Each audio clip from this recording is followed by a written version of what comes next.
Welcome to Unfrazzle, a podcast for solo business owners with a big vision who are ready for a kinder, more sustainable approach to productivity. I'm Louise Miller, and each week I share bite-sized insights to help you step away from the hustle, stop faffing and stay focused so you can make your brilliant ideas happen and make a bigger impact in the world. Before we dive into today's episode, if you enjoy what I'm sharing here on Unfrazzle and you'd like to support the podcast, you can buy me a cuppa by going to buymeacoffee.com/Louise Miller and making a one-off donation. I'll pop a link to that in the show notes. Okay, grab yourself a cuppa and let's get started. A while ago, I was listening to a podcast whilst doing the dishes and my ears pricked up at the mention of rituals of completion. So although I don't call them that, these rituals do form a part of my own kind of productivity jam and are something that I talk about with clients from time to time. So I was really interested to hear Gretchen Rubin's take on this subject on her Happier podcast, and I'll pop a link to her podcast in the show notes if you want to give that a listen. Put simply, a ritual of completion is just a way of describing the thing you do to acknowledge that you've finished something. So from what I remember, Gretchen mainly talked about this in relation to big projects such as the end of her book tour. But in my view, this idea of ritual of completion can be just as beneficial when applied on a smaller scale. So when you're working on something big, it will probably take you a while to get to the end. But we can still mark the small steps that we complete along the way, and that can actually be really motivating and can help us see the progress that we're making. So why is it important to have these kind of rituals of completion? Well, if you often feel that you have too many tabs open in your brain, it can be really useful to acknowledge that you've done as much as you intend to do on a particular piece of work, that you've completed that to the extent that you want to in that moment before you start the next thing. And pausing in that way will set you up for single tasking success, meaning that your hard-working brain knows where to put its focus. So I don't know about you, but if I start something new without properly finishing the thing I was doing before, whether or not that means I've actually completely finished or if I'm just intentionally stopping, if I don't do that, I find it really difficult to be fully present with whatever I'm doing next, and my poor brain just keeps wondering about the other thing.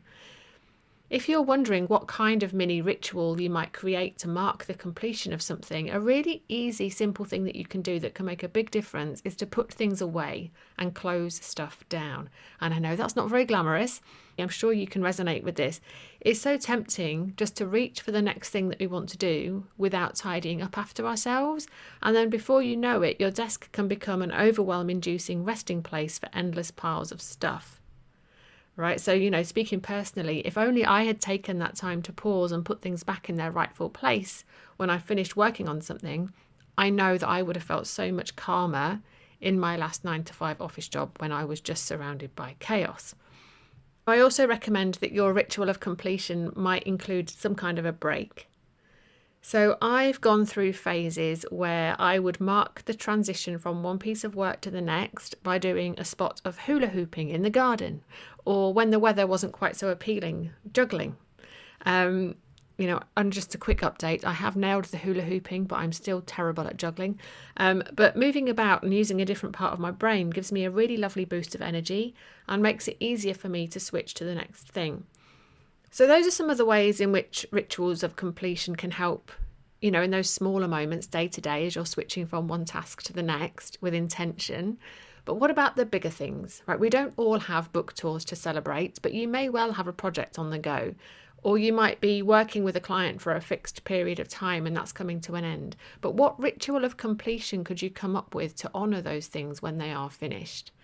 I highly recommend giving yourself space to celebrate what you've achieved. It's such a shame to get to the end of something meaningful and then move on to the next thing without a second thought. We should allow ourselves to bask in the glow of our own brilliance just for a moment or two, right? To drink it in and enjoy that sense of achievement. And even if the thing you finished didn't go according to plan or was a little bit tedious, you can still celebrate the fact that it's done. Your ritual of completion could also allow you some time to reflect, right? You might want to think back on what you've just finished working on and think about what went well or what you might do differently next time. So just think about how lovely it might be for you to have a thing that you do every time something big is finished. And it could be as simple as taking yourself off to your favourite cafe and enjoying an hour or two with a good book and a slice of cake. Running a business is not easy. And when we pause to enjoy our successes, however small, we fill our joy tank and reconnect with why we're doing what we do. And isn't that what it's all about? So do you have any rituals of completion in your life already, even if, like me, you weren't calling them that? Or can you think of some inventive and fun ways to signal when something is finished? So I'd love it if you could get creative, get playful, and jot down some ideas that you can experiment with over the coming week. So as always, I hope that this helps, and I look forward to seeing you again soon. Thank you for listening to Unfrazzle. If you enjoyed this episode, please share it with a friend who needs a dose of calm productivity in their life. And I'd love it if you could leave me a rating and a review, as that will help more people discover this podcast.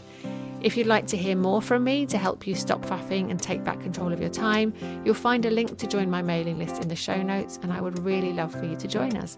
So thanks so much for your support, and I look forward to seeing you next time.